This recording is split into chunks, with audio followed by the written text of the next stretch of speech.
You all sit down. We got to get on with the show here. Come on. There you are. Thank you. Ladies and gentlemen, I am honored to be here tonight. Sit down. Thank you. Thank you very much. Thank you. Thank you.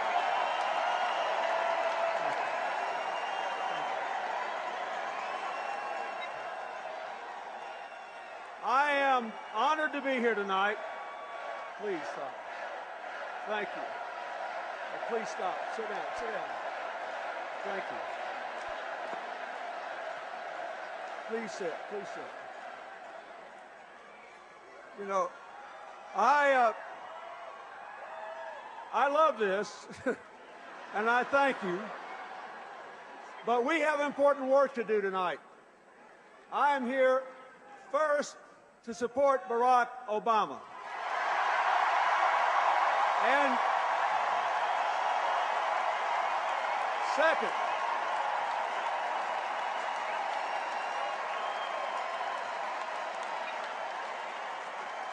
And second, I'm here to warm up the crowd for Joe Biden.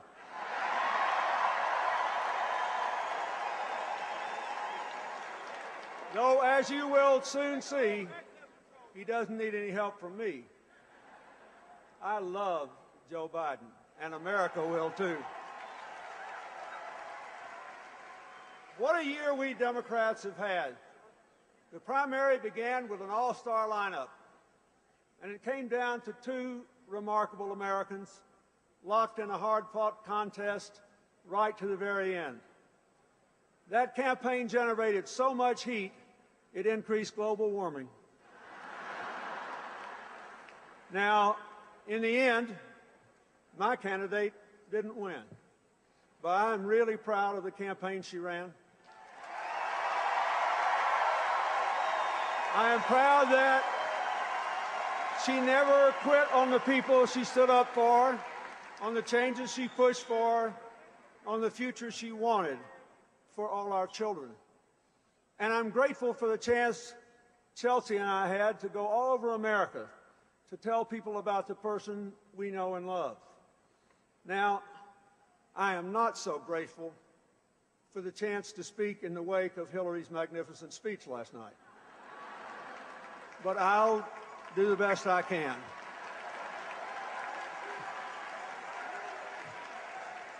Last night, Hillary told us in no uncertain terms that she is going to do everything she can to elect Barack Obama.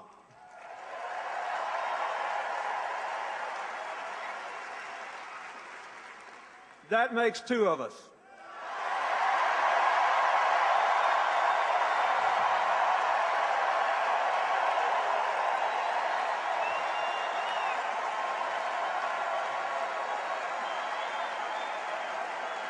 Actually, that makes 18 million of us. Because, like Hillary, I want all of you who supported her to vote for Barack Obama in November. And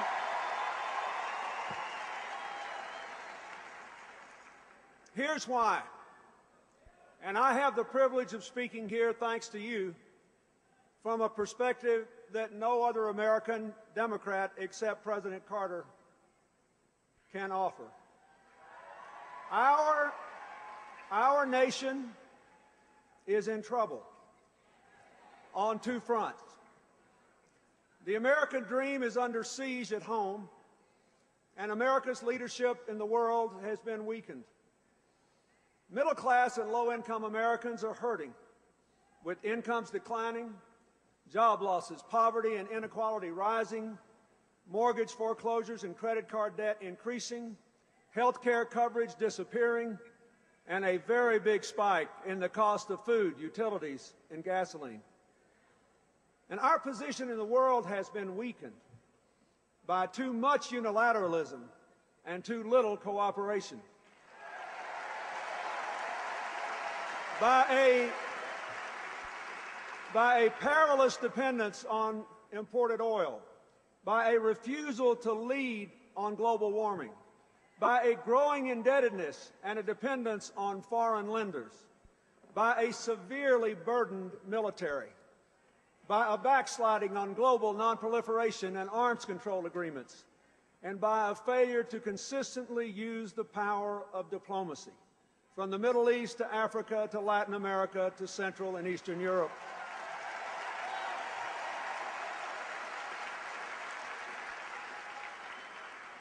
Clearly, the job of the next president is to rebuild the American dream and to restore American leadership in the world.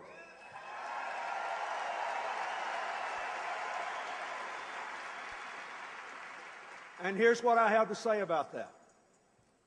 Everything I learned in my 8 years as president, and in the work I have done since in America and across the globe, has convinced me that Barack Obama is the man for this job.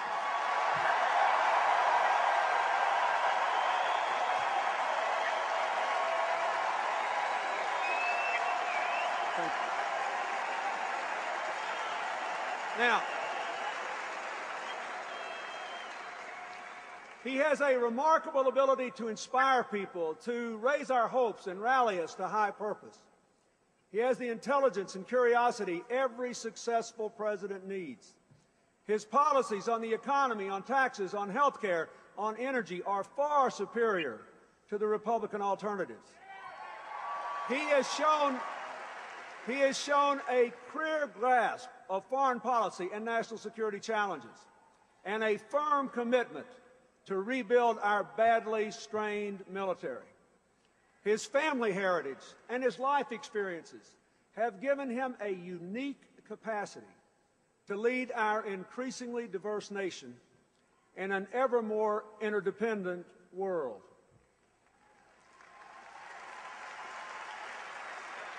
The long, hard primary tested and strengthened him. And in his first presidential decision, the selection of a running mate, he hit it out of the park.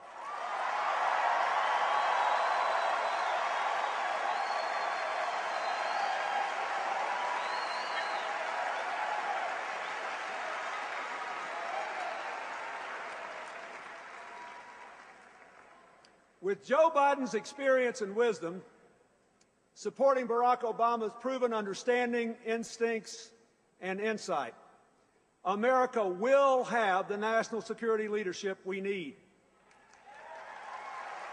And so, my fellow Democrats, I say to you, Barack Obama is ready to lead America and to restore American leadership in the world.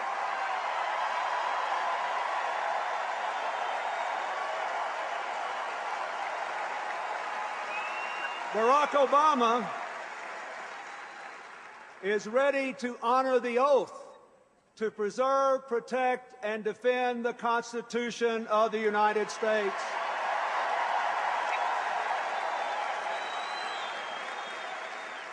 Barack Obama is ready to be President of the United States.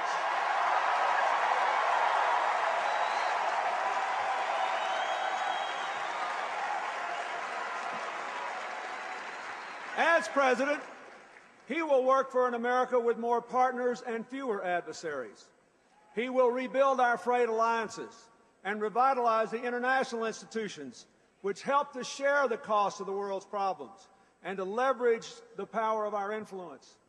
He will put us back in the forefront of the world's fight against global warming and the fight to reduce nuclear, chemical, and biological weapons.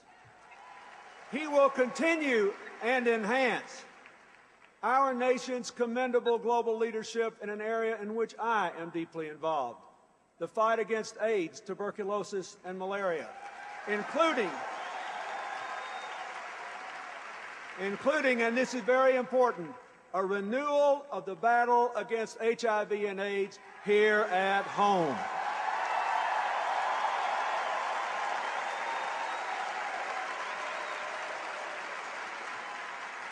A President Obama will choose diplomacy first and military force as a last resort.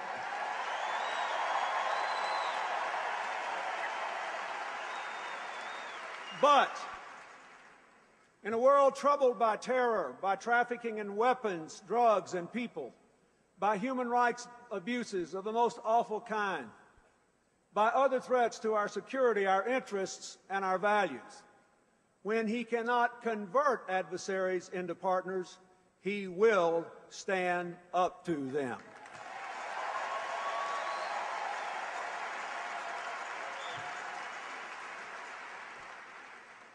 Barack Obama also will not allow the world's problems to obscure